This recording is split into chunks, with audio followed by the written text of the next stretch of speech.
يا ضياء قلبي ودربي يا رفيق يا رفيق يا رفيق.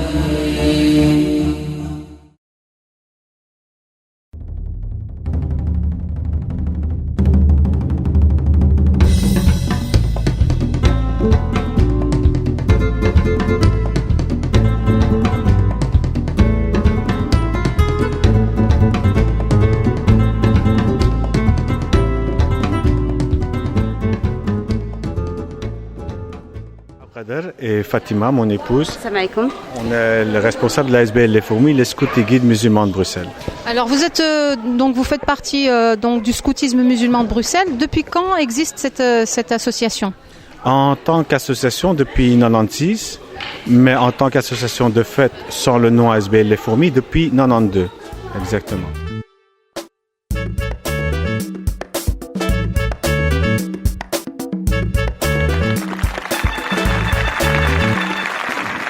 Moi, c'est pas le fait que je veuille me marier ou pas, c'est que j'arrive pas à me marier.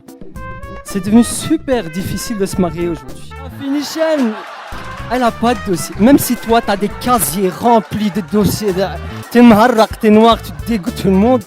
Toi, tu veux une fille qui soit nigérienne. Écoute, Redouane, tu veux te marier avec une chrétienne. Oui, oui, oui. Eh ben, il faut parler amour. Tu dois parler le langage de l'amour. Tu dois dire je t'aime. À la limite. Ça nous arrive de dire « Je t'aime mon frère ».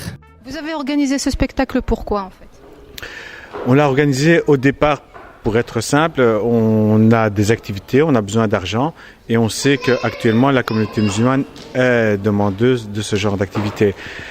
Parce que c'est vrai qu'on a fait un peu le tour des conférences, bien que les conférences restent utiles bien sûr, c'est pas une remise en question des conférences, mais à un moment donné on se retrouve juste entre la conférence et la maison, et puis l'espace culturel qu'on remplit, c'est aller au Kinépolis et on retrouve tout le monde au Kinépolis. Les histoires c'est dans notre culture, je dirais, moi je suis d'origine marocaine et je sais bien que n'importe quelle famille marocaine, quand tu t'assieds et que tu racontes une histoire, tout le monde est scotché. On aime l'oral, on aime avoir des histoires, alors autant mieux le faire nous. Yuma, j'ai décidé de me marier. J'ai envie de me marier. Marié, comment marié? Marier Le mariage. Mariage, ouais. Le mariage, Ouais, le mariage.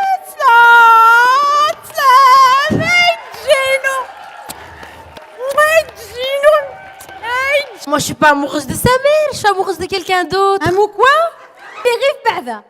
Mais c'est pas important d'où il vient, Yuma. Ah non, Edji, c'est pas ton cousin, le fils d'un mec. Pas du côté de ton père, Edji, hein. Pas me faire ça. Non. Pas me faire ça. Ça, c'est de la haute trahison. Vraiment un grand Il est cœur. pas tangérois, j'espère. Est-ce qu'il est tangérois? Oui, il est tangérois, je suis désolée. Mais né cette ville, je connais pas la ville. C'est un pays en Afrique centrale, Yuma. Un noir? Pour faire connaître leur culture et surtout pour faire ressortir un peu tout ce qui est mis en avant déjà ici dans le cadre du mariage, d'une manière acquise et dont personne n'ose parler. Parce que ce que j'ai dit au début, c'est vrai, quand on a dit qu'on allait faire un spectacle sur le mariage, on a eu très peu de jeunes qui ont voulu faire le spectacle. Ça reste un sujet délicat dans la communauté. Et à partir de là, ils avaient peur de faire un spectacle et après qu'on commence à les critiquer, il y a un des frères qui est responsable dans un autre centre aussi, et il a eu directement des remarques par rapport au thème. Ah, vous allez encore rigoler de l'islam, c'est quoi? C'est des musulmans maintenant qui rigolent des musulmans. C'est-à-dire, on voit bien que on n'est pas toujours prêt à l'humour et surtout pas à l'humour d'autodérision. C'est quelque part pour casser les tabous du côté religieux et du côté culturel. Culturel aussi, des deux côtés tout à fait. D'ailleurs, moi, il y a une réaction à un moment donné dans la salle qui est énorme. Quand Leïla dit « c'est Mamadou que j'aime », à la fin du spectacle, quand elle fait ses confessions, il y en a qui rigolent, ils prennent ça comme une blague. Ça peut être une vanne, mais c'était pas une vanne. Parce que apparemment, il y a encore un problème déjà au niveau du mariage de couleur, entre noir et blanc, maghrébin et noir. Je veux dire, on voit bien déjà dans une salle où la plupart des gens qui étaient ici sont connus de nous, ils ont un esprit relativement ouvert ou en tout cas une éducation certaine et les préjugés sont encore là. Je pense qu'il faudra encore beaucoup de spectacles avant d'aller plus loin. Leïla, ça fait plaisir, s'il te plaît. Si tu vas voir, ça va être bien. C'est une fille bien. La religion, oublie pas ta religion. Le mariage, c'est la moitié de la religion, hein? Ouais. On te dit toujours ça. On va faire ça simplement, selon tes moyens. Ce qu'on ne dit pas, c'est que ce que tu n'as pas, tu vas le payer avec ta carte Visa. Tu croyais que dès le début du mariage, tu as toutes les cartes en main. En fait, elles ne sont pas entre tes mains. Elles sont entre les mains de ta mère et de ta belle-mère. Ah, madame, elle invite toutes ses copines. Celles qui n'ont pas été invitées, elles sont super vexées. Et elle tend les mains, elle tend les pieds, on lui fait les mains. On lui fait les pieds et on te fait les poches.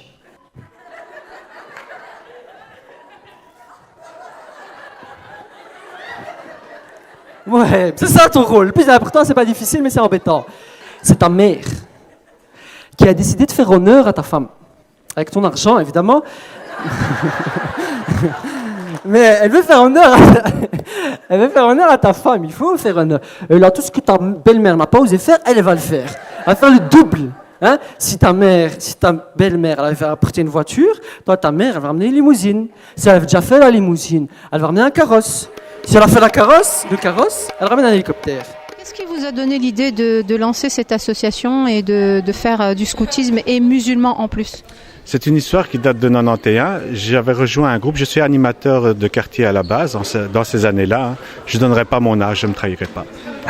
Et en 91, j'avais participé à l'ASBL, le Nouvel Espoir, qui a été créé en 91 et qui avait lancé entre autres le scoutisme musulman avec les scouts catholiques.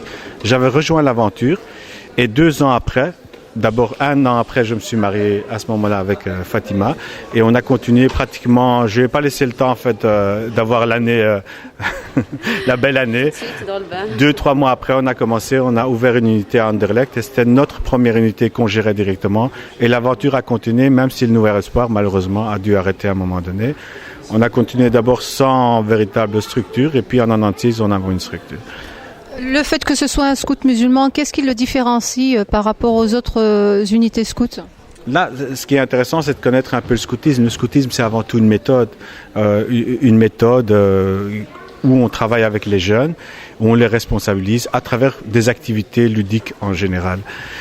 Et la seule différence, c'est que scoutisme catholique, juif ou même laïque ou athée, c'est la spiritualité qui va changer. On va reprendre les mêmes ingrédients, sauf qu'on va mettre notre spiritualité à nous. Par exemple, un jeu qu'on fait très classique, comme ça les gens comprennent un peu bien.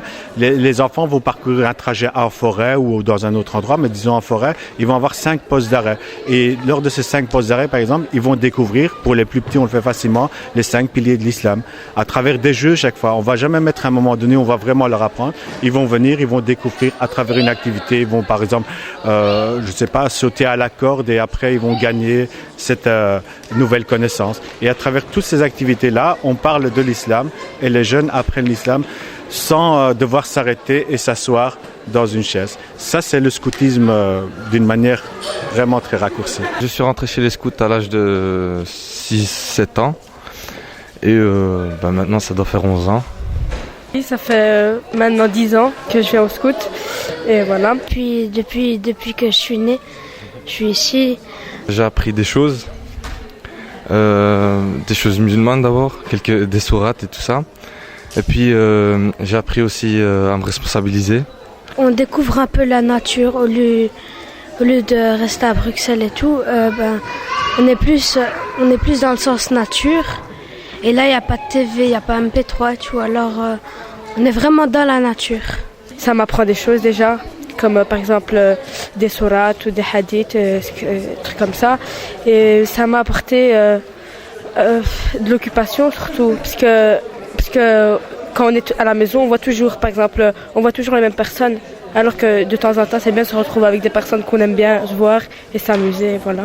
Au début, ça a été dur parce que ceux qui ont connu ces périodes-là, en 90, 91 et même en 92 et même après, parler de mixité dans la communauté musulmane, c'était presque par moment, pour certains, être pas musulman. Ça n'appartenait pas à la culture musulmane. Nous avons été accompagnés, et j'aime le citer à ce moment-là, par le professeur Kilani Mounif dans les premières années. Et c'est lui qui nous a vraiment aidé à trouver notre spiritualité au sein des fourmis et à développer ce côté où on met aussi bien les jeunes garçons et les jeunes filles ensemble, tout en gardant un cadre islamique, bien sûr, pour leur apprendre à vivre la mixité musulmane et pas la mixité qu'ils connaissent à l'école où c'est c'est un mélange où ça va même beaucoup plus loin que ce que nous, on pourrait accepter. Alors cette aventure avec votre mari dans le scoutisme, quelle a été cette aventure pour vous Pour moi, c'était la grande aventure. C'était un projet de vie, au fait, un projet de vie en commun avec mon époux. Et voilà, c'était toute une découverte parce que moi, le monde de l'enfance, je ne connaissais pas beaucoup, mis à part mes petits frères et mes petites sœurs. Et c'était une vision c'était le fait vraiment d'apporter l'islam différemment de l'école ou bien des mosquées, vraiment l'apporter d'une manière avec une méthode de loisir. Ça m'a vraiment plu et j'ai baigné dedans tout de suite, quoi.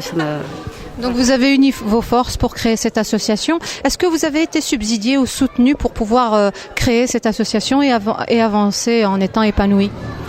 Pratiquement jamais, car la question islamique, elle reste la même. Si vous voulez être subsidié, vous devez remplir des formulaires et dans ces formulaires, vous devez apprendre à faire de la diplomatie. Nous, on apprend ça, en fait, à pas dire la vérité pour recevoir des subsides. Et ça nous intéresse pas parce que dans notre spiritualité, ce qu'on apprend aux enfants, on essaie de le mettre nous-mêmes en œuvre. C'est-à-dire, quand on veut faire quelque chose, on dit clairement qui on est. Et souvent, la porte se ferme dès qu'on est les scouts et guides musulmans. D'autant plus qu'il y a un certain lobbying au niveau du scoutisme. Les scouts catholiques et pluralistes protègent un peu ça et permettre en fait le développement du scoutisme musulman. Ce n'est pas quelque chose qui est voulu actuellement par le monde politique. Pourtant, nous sommes connus par le monde politique actuellement. Beaucoup de gens ont vu nos activités et nous avons même fait des demandes aux communes, souvent refusées, enfin toujours refusées puisque nous n'avons ni local ni subside. On fonctionne principalement avec l'argent des parents et les donations de la communauté musulmane. Si jamais des oreilles seraient tendues, quels seraient vos besoins et qu'avez-vous à dire pour aussi rassurer puisque l'islam aujourd'hui fait peur ? Nous avons besoin absolument d'un local pour pouvoir continuer, car chaque année on se remet en question, on continue, on n'est pas dans la survie, mais par moments ça y ressemble un peu, car nous tenons fortement, grâce à notre lien d'abord d'époux, et puis après à tous nos amis que vous avez pu voir aujourd'hui, et il y en a beaucoup, alhamdoulilah. Aujourd'hui, je dirais à toutes ces personnes, régulièrement, on nous montre la communauté musulmane, on la montre dans des émeutes ou dans des excès qui ne nous représentent pas de toute façon. Nous ne sommes ni des gens violents, ni des gens qui voulons le mal aux autres. Dans cette aventure, vous soutenez votre mari ou est-ce qu'il y a un ras-le-bol vu qu'il n'y a pas assez de moyens pour continuer ? Dans quel état d'esprit êtes-vous ? Mais pour le moment, moi, je le soutiens, c'est sûr, mais je pense faire partie intégrante de l'association. Je pense avoir ma place et je ne vis pas à travers lui. J'ai ma place et je compte continuer à défendre le projet, en tout cas jusqu'au bout. C'est vraiment, comme je disais, c'est un projet de vie, ça a été notre premier enfant et on pense, en tout cas, tant que Dieu nous donnera de quoi continuer l'aventure, on essaiera de le continuer jusqu'au bout. Tu fais partie des scouts musulmans ? Oui. Comment tu vis ça au sein des scouts ? On fait parfois des tâches, on fait beaucoup d'activités, on s'amuse, on fait plein de choses. Et toi aussi tu fais partie des scouts musulmans ? Oui. Qu'est-ce que tu fais au scoutisme ? On fait des activités. Oui. On fait des tâches. On fait des activités. Qu'est-ce que tu as fait la dernière fois que tu as été ? On a regardé un film. Et quoi encore ? On a fait un spectacle. Et c'était chouette le spectacle ? Oui.